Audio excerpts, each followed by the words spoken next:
दोस्तों जरा सोचिए, एक ऐसा शख्स जो दिखने में बिल्कुल आम आदमी है, जो भीड़ में मिल जाए तो पहचान ही ना पाओ, लेकिन अंदर से वो एक खूनी है, एक कॉन्ट्रैक्ट किलर जो लोगों को इतनी सफाई से मारता है कि पुलिस को भी लगता है बस एक्सीडेंट हो गया। कोई शक नहीं करता, कोई सवाल नहीं उठाता। लेकिन एक दिन एक बहुत ही साधारण सा इंसान इस सच को सूंघ लेता है। वो कोई पुलिस वाला नहीं, कोई डिटेक्टिव नहीं, बस एक न्यूज़पेपर का छोटा सा एड कलेक्टर है। मगर उसकी आंखों ने वो देख लिया जो किसी और ने नहीं देखा। और फिर शुरू होती है एक ऐसी खतरनाक लुका छिपी, जिसमें एक तरफ है एक बेहद चालाक कातिल और दूसरी तरफ है एक आम इंसान जो बस सच जानना चाहता है। सवाल ये है, इस खेल में आखिर जीतेगा कौन, वो स्मार्ट कॉन्ट्रैक्ट किलर या फिर ये साधारण सा रिपोर्टर? तो दोस्तों, आज हम सुनाते हैं आपको यही कहानी।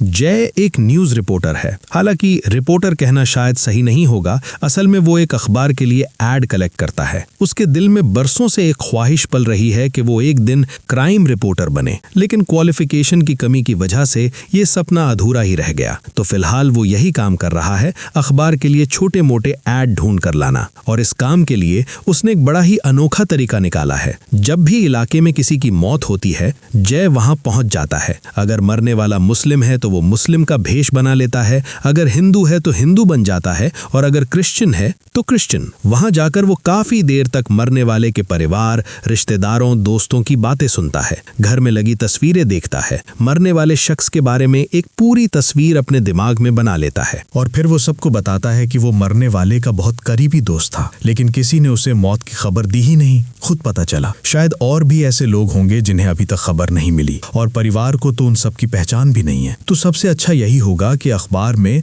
मृत्यु का विज्ञापन छपवा दिया जाए, ताकि कम से कम सबको पता तो चले। फिर वो बताता है कि विज्ञापन छपवाने में कितना खर्चा आएगा। खुद पहले कुछ पैसे देता है और बाकी लोगों से भी थोड़ा थोड़ा मांगता है। गम के उस माहौल में लोग भावुक हो जाते हैं, पैसे दे देते हैं। इस तरीके से जय ने अपने अखबार के लिए लगभग 1000 एड कलेक्ट करती हैं। उसकी बस एक ही चाहत है, क्राइम रिपोर्टर ब्रांच में ट्रांसफर हो जाए। लेकिन 1 साल से ज्यादा काम करने के बाद भी प्रमोशन नहीं मिला। जब भी रिक्वेस्ट करता है, जवाब मिलता है क्वालिफिकेशन नहीं है। तो इसी काम के सिलसिले में जय को एक दिन खबर मिलती है कि अच्युत शर्मा नाम का एक आदमी मर गया है। जय वहां पहुंचता है, जाकर देखता है कि अच्युत शर्मा की एक छोटी सी बेटी है, अंजलि। अपने पापा की मौत पर वो जरा भी नहीं रो रही थी। ये देखकर जय को अपना बचपन याद आ जाता है। जय जब बहुत छोटा था तो एक दिन सुबह नींद से उठा और देखा माँ बाप दोनों मर चुके हैं। लोगों ने उन्हें कफन पहना कर लिटा दिया था। जय इतना छोटा था कि मौत का मतलब तो समझता था, लेकिन ये बात उसके दिमाग में ठीक से बैठ नहीं पा रही थी कि माँ बाप अब कभी वापस नहीं आएंगे, और इसीलिए वो रो नहीं पाया। उसकी एक आंटी थी। आंटी ने ये देखकर समझ लिया था कि अगर ये बच्चा अभी नहीं रोया तो ये दर्द अंदर ही अंदर जमा होता जाएगा और एक गहरा ट्रॉमा बन जाएगा। माँ बाप की मौत के बाद जय इसी आंटी के पास पला बढ़ा। आंटी ने जानबूझकर बरसों तक उसके साथ सख्ती की, बुरा बर्ताव किया, सिर्फ इसलिए कि जय रोए। जब तक जय नहीं रोया, आंटी ने भी अपने आंसू नहीं बहाए, और एक दिन आखिरकार जय रो पड़ा। आंटी ने इसी तरह उसे माँ बाप की कमी महसूस कराई, उसे रुलाया और अंदर जमा हुई सारी तकलीफ बाहर निकलवा दी। तो जय समझ गया कि अंजलि के साथ भी कुछ ऐसा ही होने वाला है। अंजलि के लिए उसे बुरा लगा और इसी वजह से अपना काम पूरा किए बिना ही वो वहां से चला आया। जय शहर में अकेला रहता है, आंटी गांव में रहती हैं। यहाँ उसके सिर्फ 3 दोस्त हैं और कोई भी कोई बड़ा काम नहीं करता। एक दोस्त एक कब्रिस्तान की देखभाल करता है, दूसरा हॉस्पिटल के पोस्टमार्टम रूम में डॉक्टर के साथ काम करता है, और तीसरा जय के साथ मरने वालों के घर आना जाना करता है। कह लीजिए जय का असिस्टेंट है। उनके पास एक गाड़ी भी है जिसमें वो शव को अंतिम संस्कार के लिए ले जाते हैं। इस घटना के बाद कुछ और दिन गुजरते हैं। इस बीच जय अंजलि को फॉलो करता रहता है। एक दिन वो अंजलि से मिलने जाता है। स्कूल से लौटते वक्त अंजलि एक बेंच पर बैठी थी, वही बेंच जहां वो अपने पापा के साथ कभी कभी बैठकर बातें किया करती थी। जय बहुत बातें करता है, लेकिन अंजलि चुप है। पापा की मौत के बाद से वो बिल्कुल खामोश हो गई है। जब जय वहां से जाने लगता है तो अंजलि अचानक उसका हाथ पकड़ लेती है और पूछती है, मेरे पापा को क्या हुआ? जय के पास इस सवाल का कोई जवाब नहीं था। इधर BBA नाम का एक बैंक एक बहुत बड़े फ्रॉड में फंसता है। उनके खिलाफ केस दर्ज होता है। और इस केस का सबसे अहम गवाह है उसी बैंक का एक कर्मचारी विक्रांत। विक्रांत बड़ा रूटीन वाला इंसान है। रोज सुबह शाम मंदिर जाता है, शाम को 1 घंटा मैदान में खेलता है और काफी अच्छा खिलाड़ी भी है। बैंक के खिलाफ गवाही देने की वजह से विक्रांत की जान खतरे में थी, इसलिए उसे पुलिस प्रोटेक्शन दी गई। 2 पुलिस वाले सिविल ड्रेस में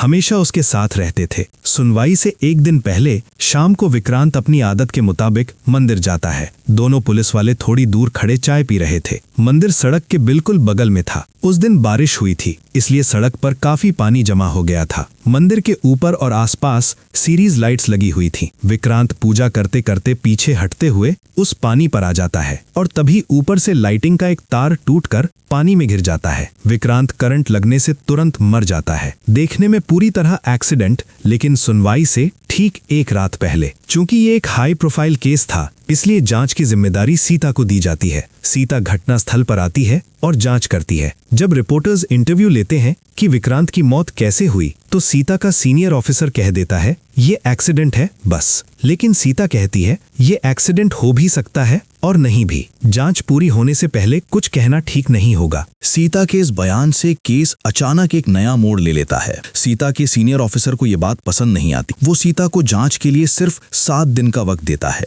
इधर विक्रांत के अंतिम संस्कार वाले दिन जय भी वहां पहुंचता है अपना एड वाला काम करने के लिए। लेकिन अचानक उसकी नजर विक्रांत के शव पर पड़ती है। गले और गाल पर जलने के निशान। लोगों से पूछने पर पता चलता है कि विक्रांत करंट लगने से मरा है। और तभी अचानक उसके दिमाग में एक बात कौंधती है। अंजलि के पापा अच्युत शर्मा के शव पर भी बिल्कुल ऐसे ही निशान थे। वो भी करंट लगने से मरा था। जय सोचने लगता है बस कुछ ही दिनों के अंतर में एक ही इलाके के 2 लोग बिल्कुल एक ही तरीके से कैसे मर सकते हैं। और उससे भी बड़ी बात, दोनों की जिंदगी का पैटर्न भी लगभग एक जैसा था। दोनों मंदिर जाते थे, दोनों मेट्रो से ऑफिस जाते थे। उसके दिमाग में शक पैदा होता है, ये एक्सीडेंट नहीं बल्कि प्लान करके की गई हत्या है। जय और उसके दोस्त कब्रिस्तान के कोने में रोज बैठकर गप्पे लड़ाते, ड्रिंक करते। वहीं बैठकर जय अपने दोस्तों को अपने शक के बारे में बताता है। उसी वक्त न्यूज में एसीपी सीता का बयान भी आता है। सीता को भी शक है कि विक्रांत की मौत हत्या हो सकती है। अगले दिन जब सीता विक्रांत की मौत की जगह यानी मंदिर के सामने वाली जगह की जांच कर रही होती है, जय अपने दोस्त को लेकर वहां पहुंचता है। वो सीता से बात करने की कोशिश करता है। बताता है कि विक्रांत जैसे ही मरा है वैसे ही कुछ दिन पहले इसी इलाके में एक और मौत हुई है। इसलिए उसका मानना है कि विक्रांत एक्सीडेंट में नहीं मरा, उसे सोच समझकर मारा गया है। लेकिन अचानक कोई अनजान आदमी आकर ये सब बोलने लगे तो सीता को चिढ़ होती है। उसे लगता है कोई अटेंशन सीकर है। ऊपर से ऊपर वालों का प्रेशर पहले से है तो सीता का मूड भी खराब था। वो अपने कांस्टेबल मूर्ति को बोलकर जय को वहां से भगा देती है। कहती है शक है तो लोकल थाने में रिपोर्ट करो। लेकिन जय हार मानने वाला नहीं। वो अपने दोस्त के साथ विक्रांत की मौत वाली जगह पर रोज बैठने वाले एक भिखारी से जाकर बात करता है। चाय पिलाता है, थोड़े पैसे देता है और कुछ सवाल पूछता है। भिखारी बताता है मंदिर के ऊपर जो लाइटिंग लगी है उसे हर 3 दिन में एक नाटा सा टेक्नीशियन आकर ठीक करके जाता है। लेकिन विक्रांत की मौत से 3 दिन पहले से एक अलग लंबा सा आदमी रोज आने लगा और लाइटिंग चेक करके चला जाता, पर कभी कुछ ठीक नहीं करता। और सबसे अजीब बात, विक्रांत जब मरा उस वक्त भी वो लंबा आदमी थोड़ी दूर खड़ा था और विक्रांत को मरते देखकर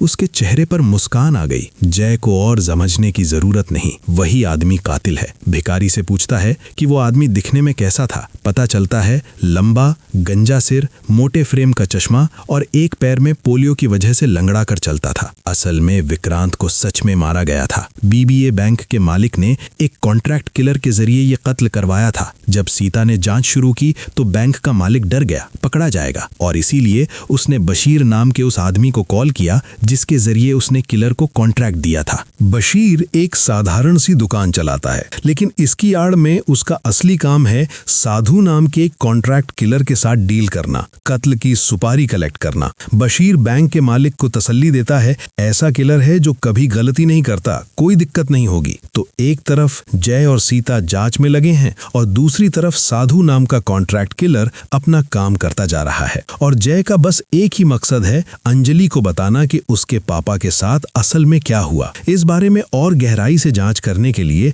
जय उस मंदिर के पास जाता है जहां अच्युत शर्मा मरा था। वहां जाकर देखता है कि बगल में एक एटीएम बूथ है। एटीएम पर सीसीटीवी कैमरा तो लगा है, लेकिन जहां अच्युत मरा वो जगह कैमरे की रेंज में नहीं आती। हाँ, वहां बैठा सिक्योरिटी गार्ड जरूर कुछ देखा होगा। अच्युत रात को मरा था, इसलिए जय और उसका दोस्त रात की शिफ्ट के गार्ड का इंतजार करते हैं। गार्ड आता है तो जय पूछता है कि उस रात क्या हुआ था। गार्ड बताता है वो पहले उसी बैंक में काम करता था जहां अच्युत काम करता था। अच्युत को वो जाती तौर पर भी जानता था। जय तब भिखारी से मिली उस लंबे आदमी की शक्ल सूरत गार्ड को बताता है, पूछता है कि उसने ऐसा कोई देखा है। गार्ड कहता है हाँ, ऐसा एक आदमी अच्युत की मौत से 1 महीने पहले से यहाँ नियमित आकर खड़ा रहता था। अब जय को यकीन हो जाता है, विक्रांत और अच्युत दोनों का कातिल एक ही शख्स है। लेकिन एक बात समझ नहीं आती, 1 महीने पहले से खड़े रहने की क्या जरूरत थी? और विक्रांत को तो बैंक की गवाही की वजह से मारा गया, ये समझ आता है, लेकिन अच्युत को क्यों मारा? इस सवाल का जवाब जय को उसी रात मिल जाता है। रात को दोस्त मिलकर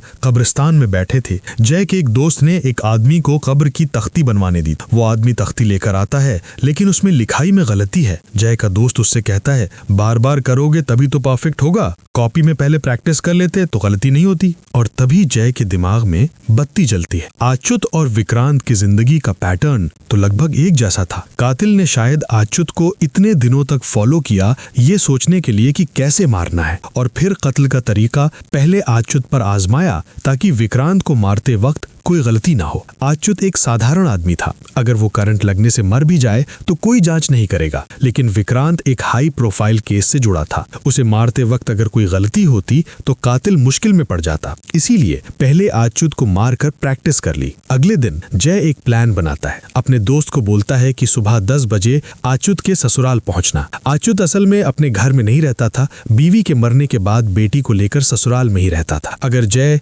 सीधे जाकर पूछताछ करे तो कोई उसे भाव नहीं देगा, इसलिए वो एक चालाकी सोचता है। अगली सुबह जब सीता ऑफिस जाने के लिए घर से निकलती है, जय वहां पहुंच जाता है उससे मिलने। सीता पहले बात करने से मना करती है, लेकिन बाद में राजी हो जाती है। जय बोलता है गाड़ी में चलते चलते बात कर लेते हैं, और सीता की पुलिस गाड़ी में बैठ जाता है। रास्ते में जय सड़क पर कंस्ट्रक्शन का बहाना बनाकर गाड़ी को उस रास्ते पर ले जाता है जहां अच्युत का ससुराल है।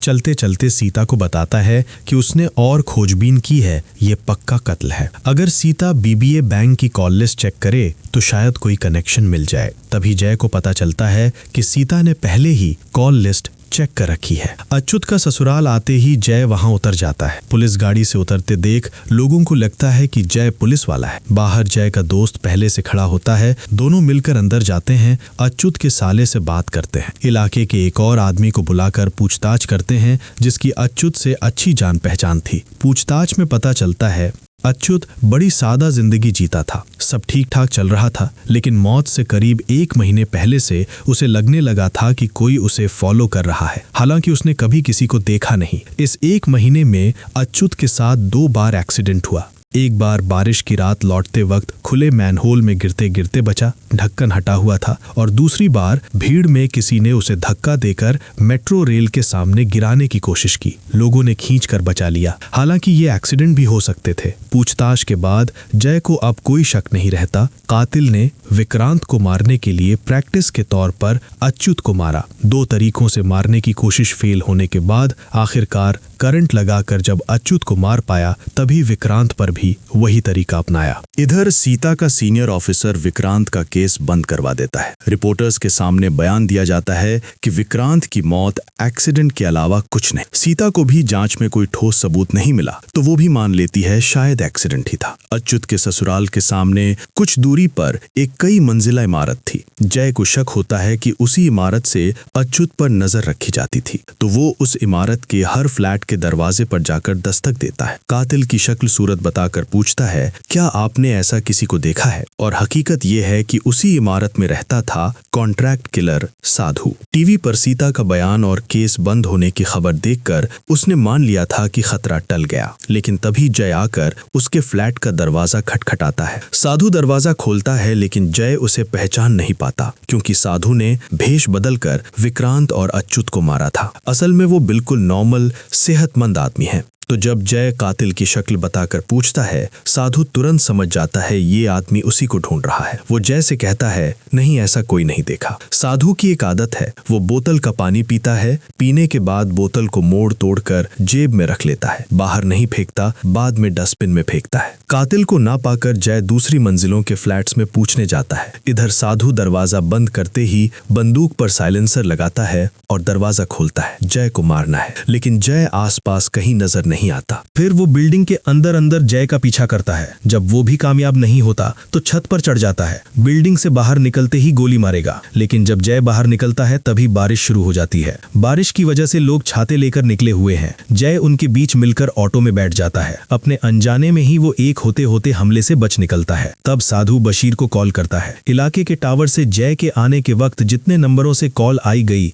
उन सब की लिस्ट मांगता है, क्योंकि उसने जय को फोन पर बात करते देखा था। लिस्ट मिलने पर साधु एक एक नंबर पर कॉल करता है। जय के नंबर पर कॉल करते ही जय फोन उठाता है और होल्ड करने को कहकर किसी आदमी को कातिल की शक्ल बताकर पूछता है, इसे देखा है? तभी साधु समझ जाता है यही वो आदमी है। फिर साधु इस नंबर को ट्रेस करके जय का पता ढूंढ निकालता है। जय के पीछे घूमकर मौका तलाशने लगता है। जय अपने असिस्टेंट दोस्त को लेकर उस हॉस्पिटल जाता है जहां उसका दोस्त सात्ती काम करता है। सात्ती को मनाकर वो चुपके से हॉस्पिटल के रिकॉर्ड रूम में घुसने का मौका बना लेता है। उसका अंदाजा है कातिल ने इतनी सफाई से कत्ल किया है, मतलब पहले भी किया होगा। हॉस्पिटल के पोस्टमार्टम रिकॉर्ड देखकर वो जानना चाहता है कि पहले भी ऐसी कोई मौत हुई है या नहीं। सात्ती सबकी नजर बचाकर जय को रिकॉर्ड रूम में घुसा देता है, लेकिन बाहर निकलते वक्त डॉक्टर सामने आ जाता है। डॉक्टर रिकॉर्ड रूम का दरवाजा खुला देखकर ताला लगा देता है और सात्ती को अपने साथ ले जाता है। सात्ती कुछ कर नहीं पाता, जय को रिकॉर्ड रूम में बंद छोड़कर चला जाता है। जय अंदर फोन के कैमरे से सारे पोस्टमार्टम रिकॉर्ड की तस्वीरें खींचने लगता है। इधर सात्ती बाहर आता है तो जय का दूसरा दोस्त आकर जय के बारे में पूछता है। उनकी बातों में से बस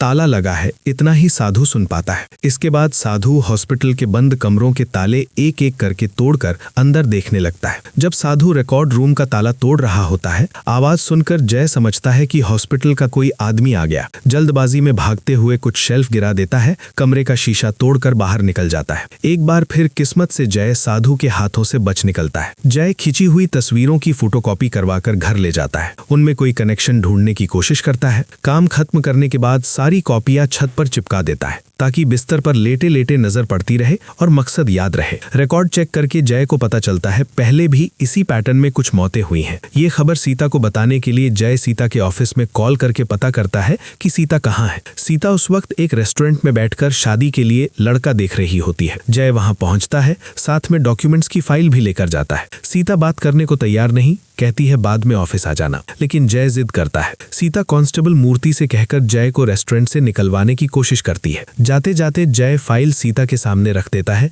और बताता है कि वो ये तफ्तीश क्यों कर रहा है, अंजलि को उसके पापा के साथ असल में क्या हुआ ये बताने के लिए। सीता तब जय से पूछती है, अगर कातिल सच में कॉन्ट्रैक्ट किलर है तो तुम इतनी छानबीन कर रहे हो तो उसने तुम्हें क्यों नहीं मारा? जय जवाब देता है, क्योंकि कातिल मुझे जानता ही नहीं इसलिए नहीं मारा। लेकिन जय के पास कोई ठोस सबूत नहीं था जिससे वो सीता के सामने साबित कर पाता कि विक्रांत और अच्युत का कातिल एक ही कॉन्ट्रैक्ट किलर है। इधर जब जय सीता से बात कर रहा था, उसी वक्त दूसरी तरफ साधु जय के अपार्टमेंट में घुस चुका था। सब कुछ चेक करके वो वहां जय के लिए मौत का जाल बिछाता है। जय को फॉलो करके साधु पहले ही जान चुका था कि जय फ्लैट की चाबी दरवाजे के ऊपर रखता है, इसलिए अंदर घुसने में कोई दिक्कत नहीं हुई। साधु गैस सिलेंडर ऑन करके चला आता है ताकि गैस से पूरा फ्लैट भर जाए और जय आकर लाइट ऑन करते ही ब्लास्ट हो जाए। फान सेट करके साधु जय की बिल्डिंग के बाहर सड़क के उस पार एक चाय की दुकान पर बैठता है, जहां से जय के फ्लैट का दरवाजा साफ दिखता है। जय आता है, दरवाजे के ऊपर से चाबी उठाने जाता है,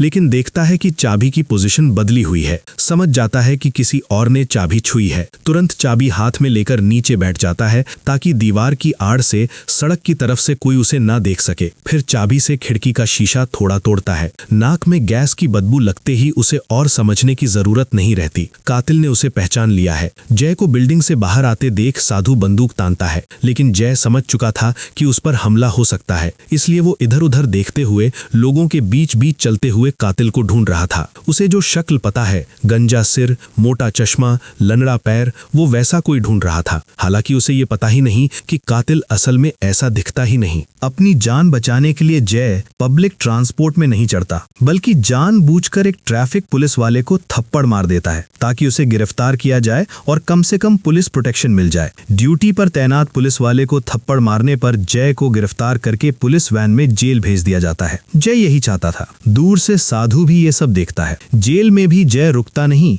जेल में बंद एक कॉन्ट्रैक्ट किलर से बात करके वो कॉन्ट्रैक्ट किलर्स की मानसिकता समझने की कोशिश करता है। पता चलता है कॉन्ट्रैक्ट किलर हमेशा अपनी पहचान छुपा कर रखते हैं, आम लोगों के बीच घुल मिल कर रहते हैं और एक आदमी जरूर रखते हैं बिचौलिए के तौर पर, जिसके जरिए कत्ल की सुपारी लेते हैं। सिर्फ वही एक इंसान कॉन्ट्रैक्ट किलर की असली पहचान जानता है और कोई नहीं। जेल से ही जय सीता को कॉल करता है, बताता है कि कातिल ने उसे भी मारने की कोशिश की है। अब तो सीता को यकीन करना चाहिए कि पीछे कोई कॉन्ट्रैक्ट किलर है। सीता फिर भी यकीन नहीं करती, लेकिन मूर्ति को जय के फ्लैट भेजती है ये देखने की बात सच है या नहीं। जब पता चलता है कि सच में ऐसा हुआ है, तब सीता को जय की बात पर भरोसा आता है। अब साधु और जय दोनों एक दूसरे की सोच समझने की कोशिश कर रहे हैं। जय को एहसास होता है कि अपना चेहरा सामने लाकर उसने बड़ी गलती कर दी। डर तो लगता है, लेकिन वो फैसला करता है चाहे जो हो साधु को पकड़ेगा जरूर, और साधु भी ठान लेता है जय को मारेगा जरूर। इधर बशीर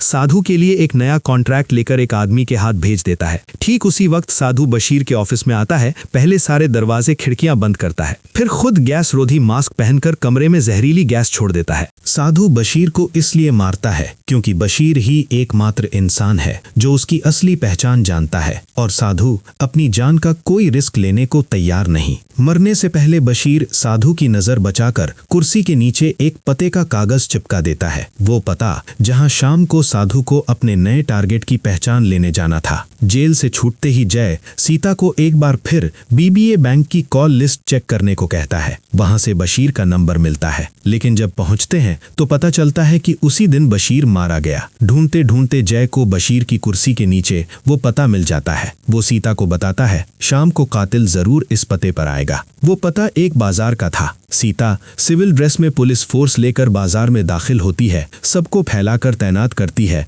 और खुद बाजार के CCTV कैमरे के कंट्रोल रूम में जाती है। सीता जय को भी सुरक्षा के लिए वहीं आने को कहती है, लेकिन जय कहता है कि वो बाजार में ही रहेगा कातिल की तलाश में। जय पहले ही सारे पुलिस वालों को कातिल की शक्ल बता चुका था। एक पैर में पोलियो, मोटे फ्रेम का चश्मा, गंजा सिर। पुलिस वैसे ही किसी का इंतजार कर रही होती है। इधर साधु बाजार में आता है। सिविल ड्रेस पुलिस वालों के जूते देखकर तुरंत भांप लेता है कि ये पुलिस है। वो खुद को थोड़ा छुपाते हुए चलता है। कोई उसे पहचान नहीं पाता क्योंकि कातिल की जो शक्ल बताई गई है उससे उसकी कोई मिलान नहीं। यहाँ तक कि जय को देखकर पहचान कर साधु सीधा जय के पास जाता है और लाइटर मांगता है। जय उसकी तरफ देखे बिना ही हाथ में लाइटर थमा देता है। उसके दिमाग में तो बस कातिल को पकड़ने की धुन थी। कातिल इस तरह उसके सामने आ जाएगा ये उसने सोचा भी नहीं था, और इस भेष में तो जय उसे जानता ही नहीं। साधु लाइटर लौटाकर चला जाता है। तभी जय देखता है लाइटर के अंदर एक कागज का टुकड़ा ठूंसा हुआ है। उसमें एक तारीख लिखी है, वही तारीख जब जय की जेल से रिहाई होनी थी। हालांकि सीता की मदद से वो पहले ही छूट चुका था। पुलिस ने कातिल की शक्ल से मिलते जुलते जिसे भी संदिग्ध पाया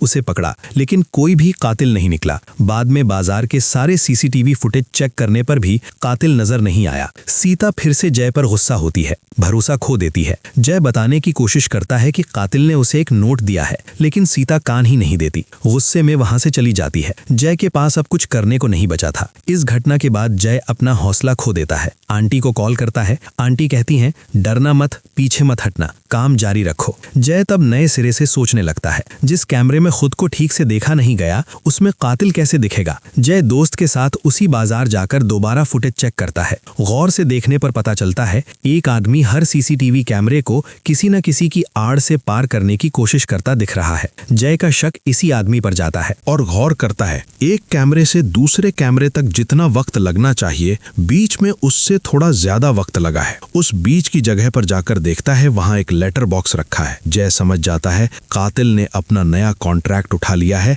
अब नए टारगेट के पीछे लगा है। और सच में ऐसा ही था। साधु अपने नए टारगेट को फॉलो करना शुरू कर चुका था। तब जय के दिमाग में एक प्लान आता है। वो बाजार की पार्किंग में खड़ी उस दिन की सारी गाड़ियों के नंबर नोट करता है। फिर ट्रैफिक पुलिस की वेबसाइट पर जाकर इन नंबरों को सर्च करता है कि उस दिन ये गाड़ियां कहां गईं। ट्रैफिक पुलिस के हैंड हेल्ड कैमरे तो हमेशा चालू रहते हैं। उस दिन कातिल ने जो कपड़े पहने थे, जय उन कपड़ों वाले किसी आदमी को इन फुटेज में ढूंढता है। आखिरकार मिल भी जाता है, लेकिन इस कैमरे में भी कातिल का चेहरा नहीं दिखा। हाँ, एक चीज जरूर दिखी। कातिल बोतल का पानी पीकर बोतल को मोड़ तोड़कर जेब में ठूंस रहा था और उसकी आंखों का एक हिस्सा भी फुटेज में पकड़ में आ गया। तब जय दोस्त से कहता है, इंसान 3 चीजें कभी नहीं बदल पाता, चाहे कितना भी भेष बदल ले। 1 अपनी ऊंचाई, 2 आंखों की चमक और 3 आदतें। जय को याद आता है जिस दिन वो साधु की बिल्डिंग के हर फ्लैट में जाकर पूछ रहा था, उस दिन उसकी जेब में फोन का कैमरा चालू था और उसी दिन बिल्कुल इसी अंदाज में एक आदमी पानी पीकर बोतल मोड़कर जेब में डाल रहा था। जय उस वीडियो से उस आदमी की तस्वीर निकाल लेता है। वो तस्वीर सीता को दिखाकर कहता है, यही कातिल है। लेकिन सीता इस बार भी उसे भाव नहीं देती। पुलिस की मदद नहीं मिलेगी ये जय समझ चुका था और सिर्फ एक तस्वीर के भरोसे इतने बड़े शहर में कातिल को ढूंढना नामुमकिन है। तब जय एक तरकीब सोचता है। उस दिन से वो हर रोज अखबार में साधु की तस्वीर लगाकर शोक का विज्ञापन देने लगता है कि तस्वीर वाला शख्स यानी साधु मर गया है और इसी वजह से श्रद्धांजलि दी जा रही है। जय का हिसाब ये था कि कातिल का कोई ना कोई जानने वाला तो अखबार पढ़ता होगा। वो ये विज्ञापन देखकर उसमें दिए नंबर पर जरूर कॉल करेगा और ऐसा ही होता है। एक बूढ़ा आदमी अखबार पढ़ते हुए विज्ञापन देखता है और उसी वक्त देखता है कि उसके घर के सामने से वही आदमी गुजर रहा है जिसकी मौत की खबर छपी है, यानी साधु। बूढ़ा पीछे से आवाज देता है लेकिन साधु सुनता नहीं। थोड़ी दूर एक घर में घुस जाता है। वो दरअसल अपने अगले टारगेट का घर था। बूढ़ा विज्ञापन में दिए नंबर पर यानी जय के नंबर पर कॉल करता है, बताता है कि कहीं गलती हो रही है। जिसकी तस्वीर लगाकर मौत का विज्ञापन छापा है उसे मैंने अभी अभी चलते हुए देखा। जय बूढ़े से वो पता ले लेता है जहां साधु घर में घुसा था। इधर हर रोज अखबार में जय के विज्ञापन देखकर सीता और कांस्टेबल मूर्ति भी समझ जाते हैं जय सच में कातिल को पकड़ने में लगा है। इसलिए इस बार जब जय कॉल करके कातिल का ठिकाना बताता है, सीता और मूर्ति उस घर के सामने पहुंच जाते हैं, साथ में जय और उसका दोस्त भी। लेकिन अचानक अंदर से गोलियां बरसने लगती हैं। हटने से पहले ही मूर्ति के पैर में गोली लग जाती है। जय का दोस्त मूर्ति को हॉस्पिटल ले जाता है। सीता इमरजेंसी पुलिस फोर्स बुलाती है। घर की खिड़की से धुंधली सी कातिल की परछाई दिखती है। सीता उस तरफ फायर करती है। अंदर पहले से लीक हो रही गैस में आग लग जाती है। पुलिस अंदर घुसकर देखती है एक झुलसी हुई लाश पड़ी है। एक कमरे में विक्रांत और अच्युत की तस्वीरें भी मिलती हैं।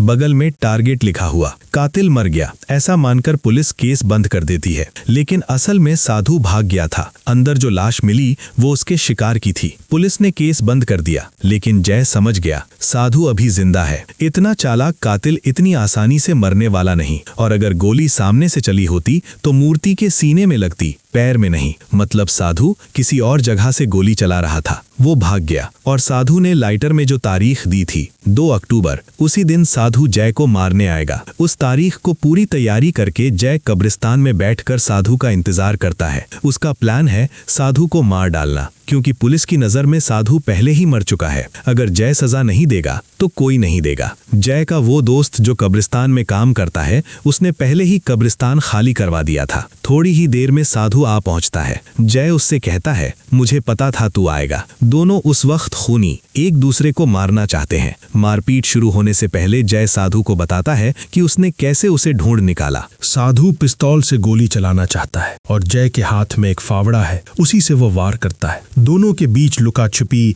अचानक हमले, एक दूसरे को खत्म करने की कोशिश, सब कुछ चलता रहता है। इधर जय के कहने पर उसके दोस्त ने कब्रिस्तान का फव्वारा चालू कर दिया था। लाइट फ्यूज होने लगती है। साधु सोचता है कि जय पैरों के नीचे के पानी से उसे करंट लगाकर मारना चाहता है, इसलिए वो पानी से दूर हट जाता है। एक मोड़ पर जय साधु को पकड़ लेता है, लेकिन मारने से पहले अपनी बोतल से पानी पीता है और जय से उसकी आखिरी इच्छा पूछता है। जय तब बताता है, मेरा प्लान करंट लगाकर मारना नहीं था, प्लान था पानी पिलाकर मारना। जय को साधु की पानी पीने की आदत पता थी। कब्रिस्तान में घुसते वक्त साधु ने जब अपनी बोतल रखी, तभी जय ने साधु की नजर बचाकर वो बोतल बदलकर बिल्कुल वैसी ही दिखने वाली दूसरी बोतल रखती थी। उस बोतल में पानी नहीं था, बल्कि एक ऐसा केमिकल था जो पानी जैसा दिखता है, लेकिन पीने के 30 सेकंड के अंदर इंसान की जान ले लेता है और साधु सच में मर जाता है। जय की बुद्धि के आगे वो हार जाता है। इसके बाद जय और उसका दोस्त मिलकर पहले से खुदी हुई कब्र में साधु को दफना देते हैं। अंजलि के पापा की मौत का बदला लेने के बाद जय अंजलि से मिलता है। उसे बताता है, तेरे पापा को जिसने मारा उसे मैंने तेरे पापा के पास भेज दिया माफी मांगने के लिए। इसके बाद जय अंजलि को रुलाता है ताकि उसके अंदर जमी सारी तकलीफ बाहर निकल आए, और यहीं पर ये कहानी खत्म होती है। दोस्तों, इस दुनिया में जिस तरह बुरे लोग हैं वैसे ही कुछ अच्छे लोग भी हैं। एक बैंक का घोटाला उजागर करने की सजा विक्रांत को अपनी जान देकर चुकानी पड़ी। साथ में बेगुनाह अच्युत, जिसे पता भी नहीं था कि क्या हो रहा है, उसकी भी जान चली गई। छोटी सी अंजलि अकेली रह गई। लेकिन दोस्तों, जिस तरह एक इंसान की वजह से दूसरे को जान गंवानी पड़ती है, उसी तरह जय जैसे कुछ अच्छे लोग भी इस दुनिया में हैं जो जान की बाजी लगाकर भी नाइंसाफी के खिलाफ लड़ते हैं। आज के लिए बस इतना ही। मिलते हैं अगली बार एक और कहानी के साथ। शुक्रिया।